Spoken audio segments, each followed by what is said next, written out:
I found that nothing in life is worthwhile unless you take risks. Nothing. Nelson Mandela said, "There is no passion to be found playing small and settling for a life that's less than the one you're capable of living." Now, I'm sure in your experiences in school and applying to college and picking your major and deciding what you want to do with life, I'm sure people have told you to make sure you have something to fall back on. Make sure you got something to fall back on, honey. But I never understood that concept, having something to fall back on. If I'm going to fall, I don't want to fall back on anything except my faith. I want to fall forward. I figure at least this way I'll see what I'm going to hit. Fall forward. This is what I mean. Reggie Jackson struck out 2,600 times in his career, the most in the history of baseball. But you don't hear about the strikeouts. People remember the home runs. Fall forward. Thomas Edison conducted 1,000 failed experiments. Did you know that? I didn't know that. Because the 1,001st was the light bulb. Fall forward. Every failed experiment is one step closer to success. You've got to take risks, and I'm sure you've probably heard that before, but I want to talk to you about why that's so important. First, you will fail at some point in your life. Accept it. You will lose. You will embarrass yourself. You will suck at something. There's no doubt about it. And I know that's probably not a traditional message for a graduation ceremony, but hey, I'm telling you, embrace it, because it's inevitable. And I should know. In the acting business, you fail all the time. Early on in my career, I auditioned for a part in a Broadway musical. Perfect role for me, I thought, except for the fact that I can't sing. So I'm in the wings, I'm about to go on stage, but the guy in front of me, he's singing like Pavarotti. He's just, and he's just going on and on and on, and I'm just shrinking, I'm getting smaller and smaller. So they say, "Oh, thank you very much, and you'll be hearing from us." So I come out with my little sheet music, and it was Just My Imagination by the Temptations. That's what I came up with. So I hand it to the accompanist, and she looks at it and looks at me and looks out at the director and was like, "Nice." So I start, I'm going to sing. I'm like, "It's just my imagination once again, and they're coming away with me." And they're not saying anything, so I'm thinking I'm getting better. So I start getting into it. Running. They say, "Oh, yeah, thank you very much, Mr. Washington. Thank you." So I assumed I didn't get the job.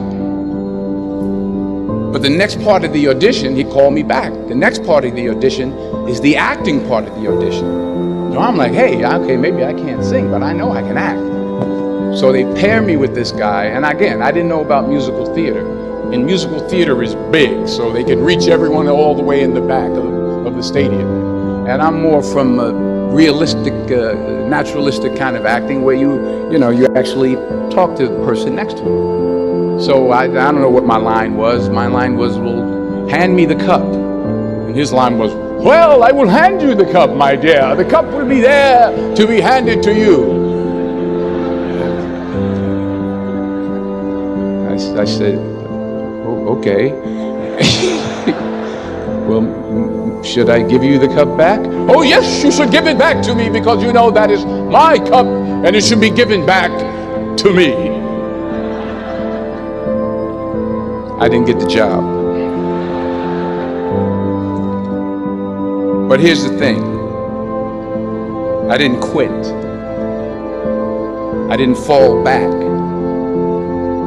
I walked out of there to prepare for the next audition, and the next audition, and the next audition. I prayed. I prayed. And I prayed. But I continued to fail, and fail, and failed, but it didn't matter because you know what? There's an old saying, you hang around the barbershop long enough, sooner or later you're going to get a haircut.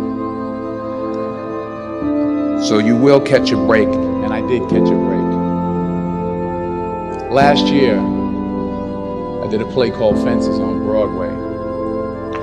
So someone talked about it. Won the Tony Award. And I didn't have to sing, by the way. But here's the kicker. It was at the Court Theater. It was at the same theater that I failed that first audition 30 years prior. The point is, every graduate here today has the training and the talent to succeed. But do you have the guts to fail? Here's my second point about failure. If you don't fail, you're not even trying. I'll say it again. If you don't fail, you're not even trying. My wife told me this great expression. To get something you never had, you have to do something you never did. Les Brown's a motivational speaker. He made an analogy about this. He says, imagine you're on your deathbed, and standing around your deathbed are the ghosts representing your unfulfilled potential. The ghost of the ideas you never acted on. The ghost of the talents you didn't use. And they're standing around your bed, angry, disappointed, and upset. They say, we came to you because you could have brought us to life, they say. And now we have to go to the grave together. So I ask you today, how many ghosts are going to be around your bed when your time comes? You've invested a lot in your education, and people have invested in you. And let me tell you, the world needs your talents. Man, does it ever. I just got back from Africa like 2 days ago, so if I'm rambling on, it's because of jet lag. I just got back from South Africa. It's a beautiful country, but there are places there with terrible poverty that need help.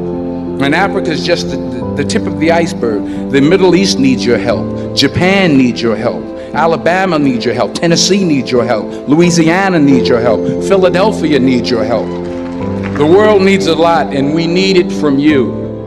We really do. We need it from you young people. I mean, I'm not speaking for the rest of us up here, but I know I'm getting a little grayer. We need it from you, the young people. So you got to get out there. You got to give it everything you got, whether it's your time, your talent, your prayers, or your treasures. Because remember this, you will never see a U-Haul behind a hearse. You will never see a U-Haul behind a hearse. You can't take it with you. The Egyptians tried it, and all they got was robbed. So the question is, what are you going to do with what you have? I'm not talking about how much you have. Some of you are business majors, some of you are theologians, nurses, sociologists. Some of you have money, some of you have patience, some of you have kindness, some of you have love. Some of you have the gift of long suffering, whatever it is, whatever your gift is. What are you going to do with what you have? All right, now here's my last point about failure. Sometimes it's the best way to figure out where you're going. Your life will never be a straight path. I began at Fordham University as a pre-med student. I took a course called cardiac morphogenesis. I still can't say it. Cardiac morphogenesis. I couldn't read it. I couldn't say it. I sure couldn't pass it. So then I decided to go into pre-law, then journalism. And with no academic focus, my grades took off in their own direction. Yeah, down.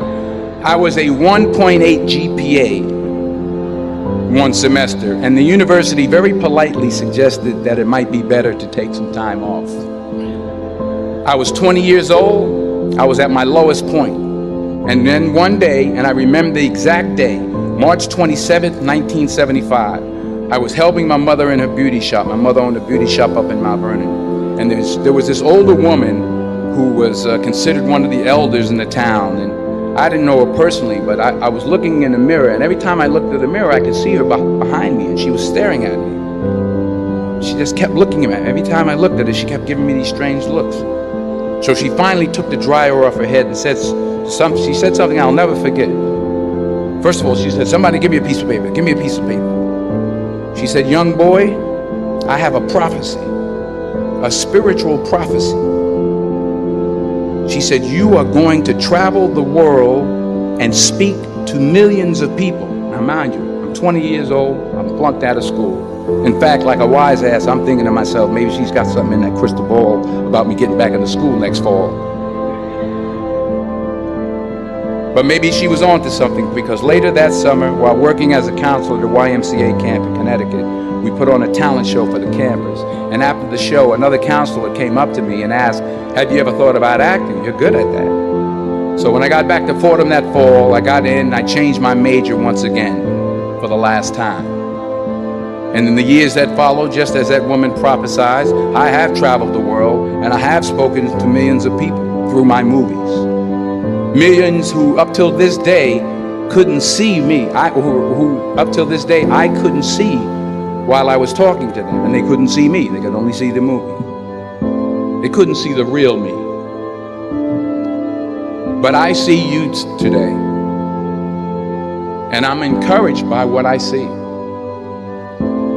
And I'm strengthened by what I see. And I love what I see.